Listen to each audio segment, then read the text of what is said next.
하나님 말씀 요한일서 5장 1절부터 12절 말씀입니다. 예수께서 그리스도이심을 믿는 자마다 하나님께로부터 난 자니 또한 낳으신 이를 사랑하는 자마다 그에게서 난 자를 사랑하느니라. 우리가 하나님을 사랑하고 그의 계명들을 지킬 때 이로써 우리가 하나님의 자녀를 사랑하는 줄을 아느니라. 하나님을 사랑하는 것은 이것이니 우리가 그의 계명들을 지키는 것이라. 그의 계명들은 무거운 것이 아니로다. 무릇 하나님께로부터 난 자마다 세상을 이기느니라. 세상을 이기는 승리는 이것이니 우리의 믿음이니라. 예수께서 하나님의 아들이심을 믿는 자가 아니면 세상을 이기는 자가 누구냐? 이는 물과 피로 임하신 이시니 곧 예수 그리스도시라. 물로만 아니요 물과 피로 임하셨고 정하나는 이는 성령이시니 성령은 진리니라. 정하는 이가 셋이니 성령과 물과 피라. 또한 이 셋은 합하여 하나이니라. 만일 우리가 사람들의 증언을 받을진대 하나님의 증거는 더욱 크도다. 하나님의 증거는 이것이니 그의 아들에 대하여 증언하신 것이니라. 하나님의 아들을 믿는 자는 자기 안에 증거가 있고 하나님을 믿지 아니하는 자는 하나님을 거짓말하는 자로 만드나니 이는 하나님께서 그 아들에 대하여 증언하신 증거를 믿지 아니하였음이라. 또 증거는 이것이니 하나님이 우리에게 영생을 주신 것과 이 생명이 그의 아들 안에 있는 그것이니라. 아들이 있는 자에게는 생명이 있고 하나님의 아들이 없는 자에게는 생명이 없느니라. 아멘.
세상을 이기는 믿음에 대해서 말씀을 나누고 은혜를 기다리고자 합니다.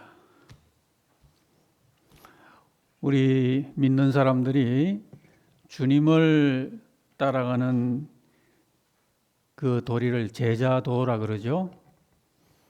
이 제자도를 훈련받는 그 제자도에 관한 교과서와도 같은 오랜 책이 있습니다. 이 월터 헬릭슨이라는 분이 쓴 훈련으로 되는 제자라고 번역이 되어 나온 그 수십 년 된 명저가 있습니다. 근데 그 책의 원전은 이 훈련으로 되는 제자라고 되어 있는 게 아니고, 제자는 태어나지 않고 만들어진다, 그런 원저예요. 태어나지 않고 만들어진다. 그 의미가 그 신자들이 신앙의 성숙을 위해서는 자기 노력이 필요하다는 말이죠. 의지적인 실천이 필요하지, 아무 노력도 안 하고 가만히 있는데 제자로 되어가지 않는다. 그런 의미의 주제가 담긴 타이틀이 되겠습니다. 그런데 이 제자는 태어나지 않고 만들어진다, 이러한 이 책명이 좀 가만히 생각을 해보면은 절반은 맞는 말이고 절반은 맞지 않는 말입니다. 왜냐하면은 예수님을 배우고 따라가는 제자가 반드시 훈련이 필요하다라는 것은 맞는 말인데요, 그 전에 진정한 제자는 태어남이 필요하기 때문입니다. 그렇기 때문에 태어나지 않고라고 하는 말은 정확히 맞는 말은 될 수가 없다라고 볼 수가 있어요. 그래서 우리가 교회에서 제자 훈련도 받고 이렇게 하는데, 이 훈련을 실패를 본다면은 그 주된 이유 가운데 한 가지는 바로 이면에 대하여, 즉 제자도 어떤 훈련과 노력 이전에 반드시 이 태어남이 전제가 된다는 겁니다. 이 제자의 태어남에 대하여 생각을 하고 관심을 갖고 확인을 하지 않기 때문에 우리 훈련이 그리 썩 성공적이 되지 못하는 한 이유가 된다라는 말입니다. 여러분, 진정한 신앙은 영적인 출생으로 시작이 됩니다. 우리가 오늘 이 점을 좀 중점적으로 생각을 하려고 합니다. 출생으로 된다라는 말입니다. 오늘 예배하는 우리 모두가 지금 존재하는 것이 출생으로 된 거죠. 출생 이후에 우리가 오늘까지 살아왔습니다. 신앙도 마찬가지입니다. 출생으로 된다는 말은 출생 없이 되지 않는다라는 말이죠. 이렇게 볼 때 우리 그리스도인들은 다 어떤 비밀이 있어요. 무슨 비밀이겠습니까? 출생의 비밀이에요. 여러분, 이 정글의 사자는 생후 1, 2년부터 맹수 기질이 드러납니다. 그래서 사람 같으면 1살, 2살이면 아무것도 못하잖아요. 근데 사자는 벌써 1, 2년 사이에 사냥에도 참여한다고 합니다. 그러니까 태어나는 순간에 사자는 밀림의 정복자가 될 그런 몸을 갖고 출생을 한단 말이죠. 이게 사자의 출생의 비밀입니다. 오늘 그리스도인들이 그리스도인이 되고요, 그리고 그리스도인들이 그리스도인답게 사는 근원적인 비결이 있어요. 그것은 이미 우리 출생에 다 포함이 된다고 하는 그런 뜻입니다. 이 출생 안에 우리 신자 일생의 모든 승리를 위한 어마어마한 원인과 비결이 우리의 출생 속에 이미 다 내재가 되어 있다고 보는 겁니다. 출생이란 것은 영적이든 육적이든 간에 하나의 사실이고요, 또한 그것은 경험입니다. 그래서 출생의 비밀이라고 말할 때 단지 그것이 집안 내력을 의미하는 말은 아닙니다. 사실 믿음이라는 건요, 집안 가문과는 특별한 인과관계는 없다고 봐야 됩니다. 사무엘의 출생기에 엘리가 제사장이었죠. 근데 사무엘상은 말하기를 엘리의 아들들은 행실이 나빠 여호와를 알지 못하더라 그랬어요. 자기 아버지가 제사장인데 그 아들들이 행실이 얼마나 나빴던지 여호와를 알지 못하는 그런 삶을 살았어요. 그리스도인의 이 출생은 육적인 출생이 아니고 영적인 출생을 말하는 거죠.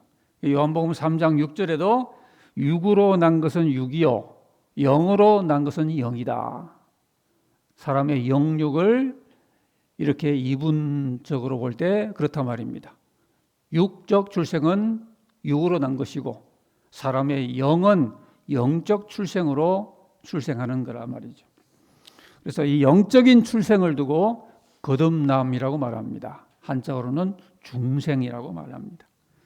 주님도 요한복음 3장에서 사람이 거듭나지 아니하면 하나님의 나라를 볼 수 없느니라 그러셨죠. 이 영적 생명이 출생하는 겁니다. 그럼 삶은 뭡니까? 생명이 출생해서 살아가는 것이 삶입니다. 출생이 안 되는데 어떻게 삶을 삽니까? 그래서 삶이란 생명이 사는 것이 삶이죠. 그래서 우리는 생활, 그다음에 그 이전에 생명, 이 두 가지를 늘 기억하며 믿음 생활할 필요가 있습니다. 내 안에 그리스도의 생명을 확인하고요. 내 안에 늘 피 끓는 그리스도의 생명이 약동하고 있음을 확인하며 그 생명의 능력 안에서 우리의 생활을 잘 이루어 나가도록 이 생명과 생활을 같이 보는 겁니다. 우리 교회 청년부, 비전부를 포함해서 모든 셀그룹에서 오늘부터 일제히 다루는 교재가 SCL이라고 하는 미국에서 수십 년 전에 만들어진 아주 알려진 좋은 교재를 다루게 됩니다. 그 제1권이 그리스도 안에 있는 새 생명이라고 하는 그런 제목이죠. 생명을 다루는 겁니다. 대학교에서 생명과학이 다루는 그런 생명이 아닙니다.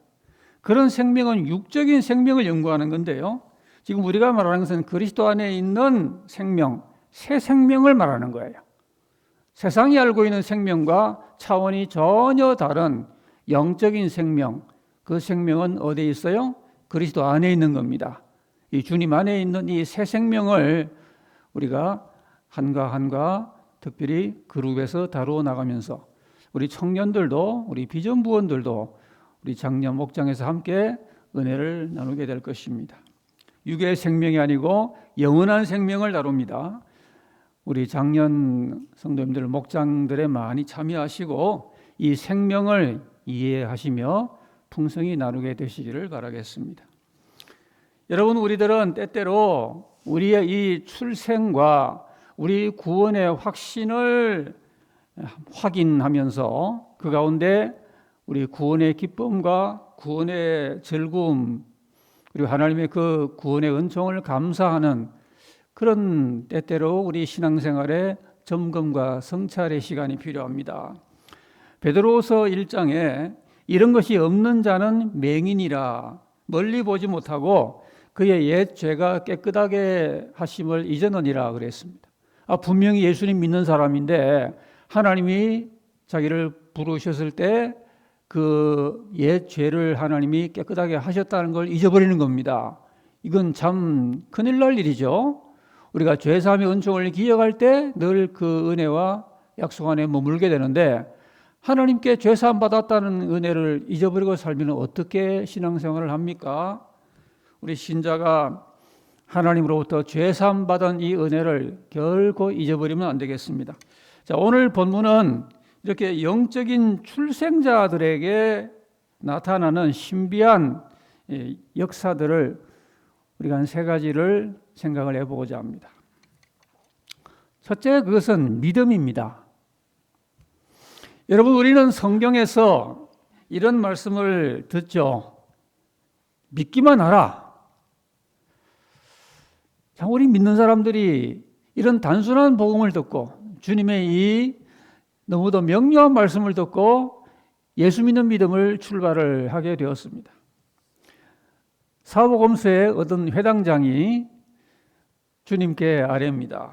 내 어린 딸이 죽게 되었으니 오셔서 그 위에 손을 얹어서 그 병자가 구원을 받게 하소서, 이렇게 주님을 초청을 합니다. 주님이 그 신방의 요청을 들으시고 회당장의 집으로 가시는데요. 그 가시는 도중에 한 사건이 발생하죠.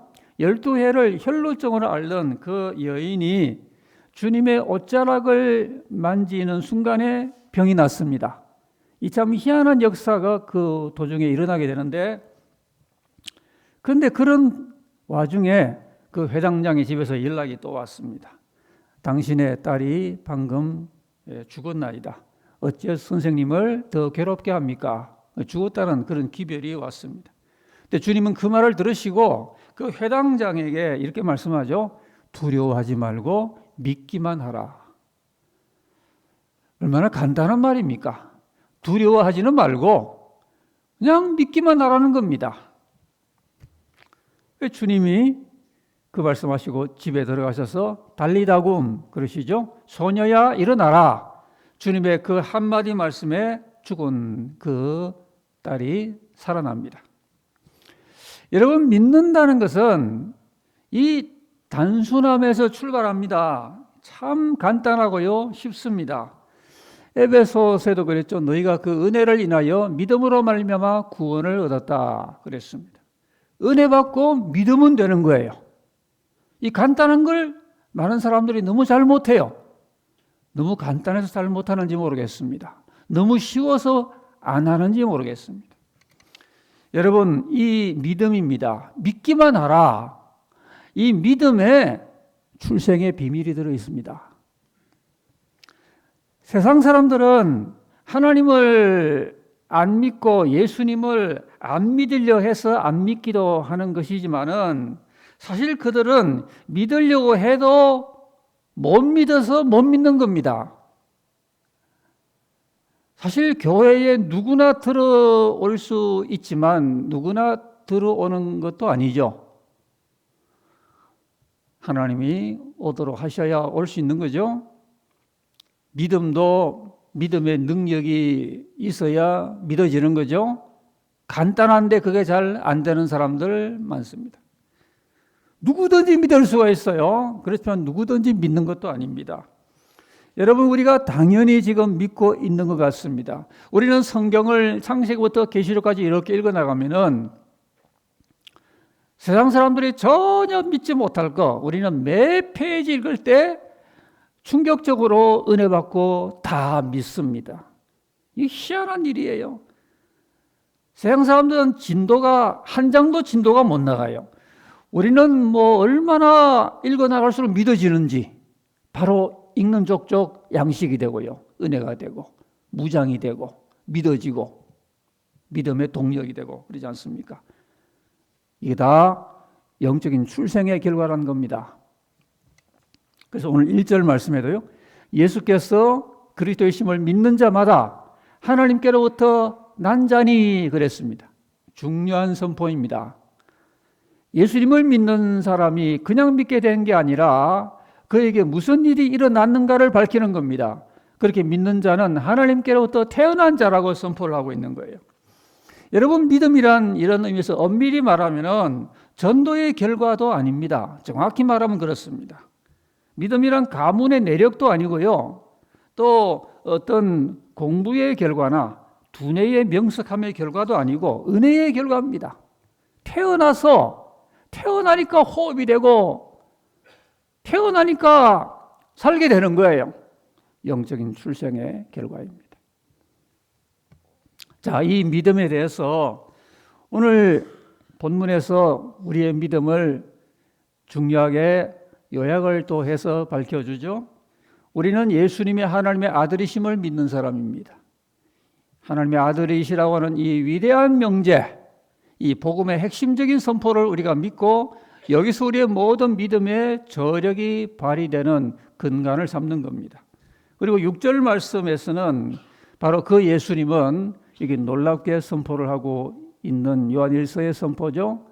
그 예수님은 물과 피로 임하신 분이라 그렇게 말씀하죠. 예수 그리스도라 물로만 아니요 물과 피로 임하신 분이라 그랬습니다. 여러분, 예수님은 믿는 우리에게 물과 피로 임하셔요.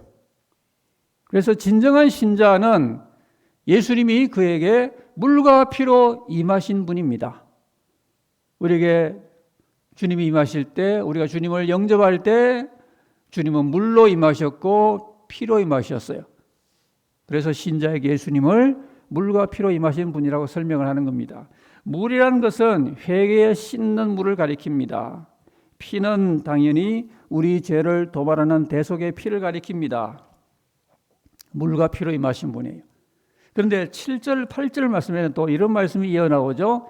증언하는 이가 셋이다.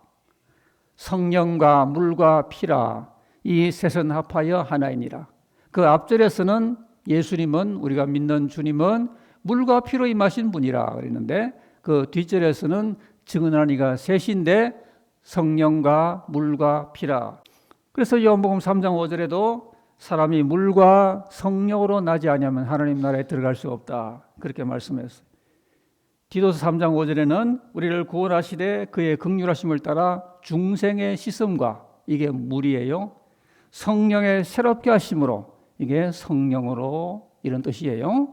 물과 성령으로 우리에게 중생의 씻음과 성령의 새롭게 하심으로 우리를 구원하셨다고 사도 바울도 밝히는 것입니다. 그래서 10절 이하에는 믿는 자는 자기 안에 증거가 있다는 말이 바로 이런 의미예요. 오늘 하나님을 예배하는 우리들, 믿는 우리 모두의 안에는 증거가 있어요. 믿는 사람이 자기 안에 증거를 매일 확인하며 감사하며 우리가 하나님과 동행할 수 있어야 되겠죠. 자기 안에 증거란 말은 그 증거는 우리에게 영생을 주신 것과 그랬습니다.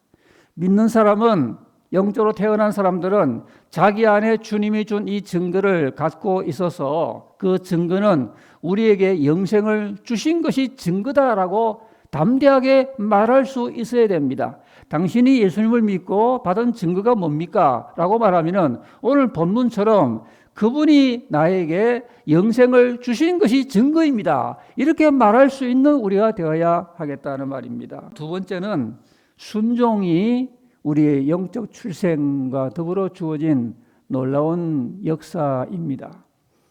순종이라는 것은 계명을 지키는 것을 말하죠. 자, 새 생명, 하나님의 은혜로 태어난 이 새 생명을 가진 사람은 단지 믿습니다라고 하는 이 믿음만으로 그치질 않습니다. 여러분, 요한일서가 비중 있게 계속하여 말하는 그 테마가, 중요한 한 테마가 있습니다. 그것이 오늘 본문 2절, 3절에 나오고 있습니다. 저 구절들이 무엇을 말하는가 유의해 보시기 바랍니다. 우리가 하나님을 사랑하고 그의 계명들을 지킬 때에 이로써 우리가 하나님의 자녀 사랑한 줄을 아느니라. 언제요? 그 계명들을 지킬 때. 그 다음, 하나님을 사랑하는 것은 이것이니 우리가 그의 계명들을 지키는 것이라. 그 계명들은 무거운 것이 아니라 그랬습니다. 하나님을 사랑하는 게 뭐라고 했나요? 우리가 그의 계명들을 지키는 것이라고 했습니다. 이것이 우리가 영적으로 출생한 새 생명의 증거라는 말입니다. 하나님의 계명들을 잘 지키고 계십니까? 하나님의 말씀을 잘 순종하며 살고 계십니까? 그것이 새 생명의 증거라고 하는 말입니다. 우리 주님이 승천하시기 전에 주신 지상의 명령도 이 말씀을 주셨죠. 내가 너에게 분부한 모든 것을 가르쳐 지키게 하라 그랬습니다. 가르치는 것만 아니라 지키게 하라는, 여기에 지상 명령의 핵심이 들어있는 거죠. 믿기만 하고 지킴이 없다면 어떻게 되겠습니까? 또 가르치는 것이 있어요. 근데 가르치기만 하고 지키는 게 없다면 어떻게 되겠습니까? 그건 주님의 전도 계획이 아니라는 말입니다. 오늘 현대 교계에 가르침이 있어도 가르치기만 하고 가르치는 사람이나 배우는 사람이나 지키는 것은 별로 관심이 없는 이런 경향이 있습니다. 분명히 주님은 지상의 명령을 주실 때에 내가 너에게 분부한 모든 것을, 모든 말씀, 그분의 모든 뜻, 복음의 모든 진리를 가르칠 뿐 아니라 가르쳐 지키게 하라 그랬습니다. 오늘 우리에게 이 지킴이 얼마나 내 신앙생활 가운데 이루어지고 있는가, 우리가 이 점을 깊이 생각을 해볼 오늘의 시간입니다. 21세기의 신앙과 교회의 개혁은 계명을 지키는 데서 일어나야 된다고 믿습니다. 우리가 진정 이 시대에 세상에 예수 향기 바라면서 하나님께 영광 돌리고 제대로 믿음 생활 열매 맺으며 살기 위해서 신앙의 개혁이 일어나야 되는데 21세기 신앙 개혁의 그 핵심과 요점은 계명을 지키는 데 있다고 보는 겁니다. 이 시대 우리가 하나님께 순종 생활을 제대로 회복함으로 비로소 주님의 제자로 세워지게 되고 우리 주위와 우리 사회와 나라 민족과 전 세계 복음화가 실제적으로 이루어지게 될 것입니다. 무엇에서? 순종과 지킴에서 이루어지는 겁니다. 여러분, 단지 믿기만 해도 기적도 체험할 수 있어요. 믿기만 해도 병도 나을 수도 있어요. 단지 믿는 것으로 하나님 뜻이면은 자기 영혼 구원도 될 수가 있어요. 그러나 신앙이 본 궤도에 오르려면은 반드시 계명에 순종하는 법을 익혀야 됩니다. 원래 우리 교회 표가 로마서 12장 1절입니다. 하나님 모든 자비하심은 너희를 권하노니 너희 몸을 하나님이 기뻐하시는 거룩한 산 제물로 드려라. 영적 예배니라 그랬죠. 그 저 구절이 유명한 그 암송할 69절에 나오는 새로운 삶이란 주제 하에 있는 그리스도의 순종이란 테마 구절이에요. 순종입니다. 우리가 순종함으로 영적 예배를 드릴 수가 있는 거죠. 어떻게 순종합니까? 우리 몸을 산 제물로 실제로 드림으로 영적 예배를 드리게 되고 순종할 수 있다라는 그런 구절의 말씀이죠. 그렇기 때문에 우리가 듣고 배우고 아는 것을 지키는 데 주안점을 두지 아니하면요, 그 신앙은 자라지를 못합니다. 그리고 그의 새 생명도 위험하게 되고요, 경건의 능력도 지속되지가 못하고 넉넉한 구원이 되지도 못합니다. 지키는데 요점이 있어요. 한마디를 깨우치든 성경의 한 장을 읽든 수많은 장을 읽는 거기에만 능사가 있는 게 아니라 그 모든 진리를 내가 붙드는 겁니다. 키핑하는 거예요. 지키는 거예요. 모든 걸 교회는 가르쳐야 되고 그리고 모든 걸 지키도록 해야 하는데 지상명령의 핵심 전략이 있다라는 것입니다. 왜 말씀 지키는 게 잘 안 될까요? 출생의 비밀의 이유가 있을 수가 있습니다. 영적으로 출생하는 그 가운데 우리가 진리에 순종하도록 지키도록 하는 신비한 힘이 들어있다는 겁니다. 참으로 하나님의 은혜로 새 생명으로 태어나서 영광 돌리고 예배하며 사는 영적 예배자는 하나님의 뜻과 계명을 안 지키는 게 이상합니다. 안 지키는 생활이 오히려 불편합니다. 지키고 순종하는 게 즐겁습니다. 그래서 시편의 많은 구절에서 내가 여호와의 법을 지키는 걸 즐겨하오니 그러잖아요. 우리 순종 생활을 우리가 오전에 점검해 보시고요. 내가 영적으로 태어난 영적 출생자로서 계명을 지키는 일에 승리하며 나가는 그런 비전을 새롭게 확인할 수 있기를 바랍니다. 순종이 우리의 두 번째 새 생명의 역사고요. 세 번째 역사는 승리에 있습니다. 하나님께서 우리에게 승리를 주신다 하는 말인데요. 영적으로 출생한 사람에게는 승리가 있습니다. 그래서 오늘 본문에도 하나님께로 태어난 자는 이긴다 그랬어요. 세상을 이긴다. 이기도록 힘쓰라고 하는 게 아니고요. 그 이전에 근원적인 비밀을 말하는 겁니다. 하나님께로 태어난 자는 이기는 겁니다. 이기고 들어가는 거예요. 훈련도 이기려고 훈련하는 게 아니라 이김을 확인하려고 훈련하는 겁니다. 여러분, 세상을 이기십니까? 멀리는 가지 말고 지난 한 주간 모든 우리에게 파도처럼 다가오는 세상의 유행, 세상 조류, 물결 이런 것들에 저항하며 통쾌하게 이기셨습니까? 아니면 혹시 지셨습니까? 세상을 이긴다고 하니까 저 옛날 나폴레옹처럼 세상을 힘으로 정복하라는 그런 말은 아닙니다. 대정치가가 되거나 큰 재력가가 되거나 노벨상 수상자가 되는 그렇게 하라는 말이 아닙니다. 하나님이 시켜주시면 하면 되는 거예요, 그것은. 근데 세상을 이긴다는 꼭 그런 의미가 아니에요. 혹은 부정적으로 믿는 사람이 세상을 등지고 아무 의욕도 없이 심산유곡으로 가서 살라는 말은 더더욱 아닙니다. 그거는 은둔주의고 도피주의지 그건 승리가 아니에요. 세상의 본질을 알고 이기라는 겁니다. 뭐든지 본질을 알아야, 적군을 치려면 적군의 사령부를 알아야 그것을 폭격에 승리하지 않겠습니까? 수많은 사람들이 따라가는 그 삶과 같이 세상 가치에 줄 서고 그 영향력에 사로잡혀 사는 것이 아니라 도리어 그것을 이기고 살자는 겁니다. 우리는 그렇게 살게 되어 있는 존재라는 겁니다. 세상에 짓눌려서 어찌할 수 없이 남들처럼 그렇게 끌려 세상의 세찬 또는 유행의 파도 속에 엇몰려 그렇게 사는 게 아니라 그 모든 것들을 이겨내는 삶을 살자. 저는 파도를 잘 타는 젊은이들이 그렇게 그 작은 기구를 이용하여 파도에 휩쓸리지 아니하고 파도를 타는 그런 모습을 실제로 본 적이 있습니다. 경탄을 금치 못하는 광경이었는데요. 보통 사람 같으면 빠져 죽는 거죠. 그러나 그 청년은 파도를 타고 그 위에서 즐기며 그 일을 하는 거 아닙니까?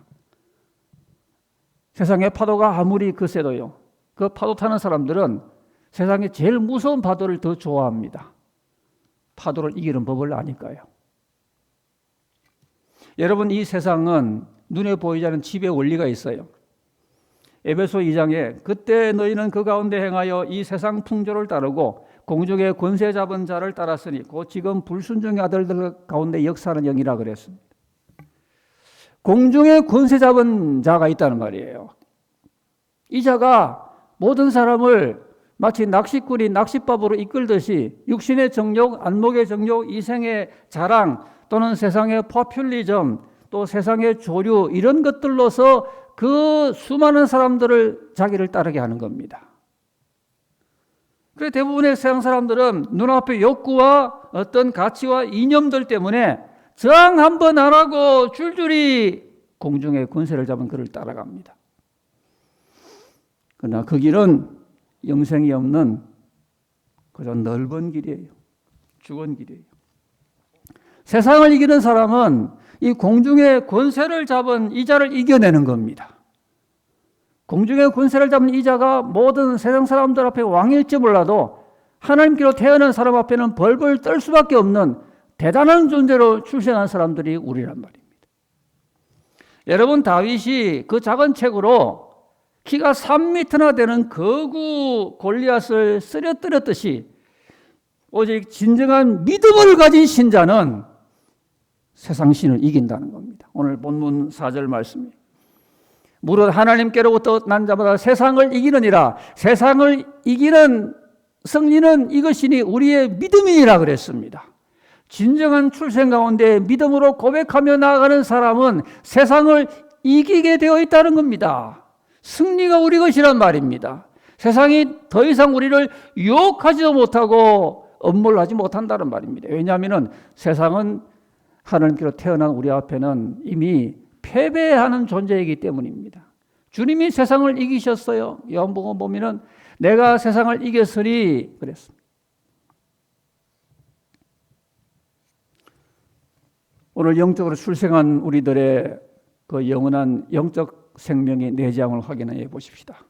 영적으로 출생한 우리들은 우리가 상상하지 못할 정도의 그런 내재적인 이 모든 믿음과 순종과 승리의 원인이 우리 속에 이미 포함되어 있는 겁니다. 우리가 이걸 모르고 살 때 지는 겁니다. 우리가 내 안에 주신 이 새 생명이 어떤 믿음의 생명으로, 순종의 생명으로, 승리의 생명으로 우리가 이미 그리스도 안에서 태어난 줄을 우리가 충분히 생각하지 못하고 혹시 잊어버리면 그 순간에 믿지도 못하고 순종도 못하고 승리도 못하고 넘어지는 겁니다. 저와 여러분 안에 주님의 피로 말미암아 주어진 어마어마한 새 생명이 주어졌음을 확인하시면서 이로 인하여 그렇게 되지 않을 수 없는 놀라운 믿음의 능력, 지킴의 능력, 승리의 능력으로 우리의 미래가 이렇게만 수놓아지게 되기를 주의 이름으로 기원합니다.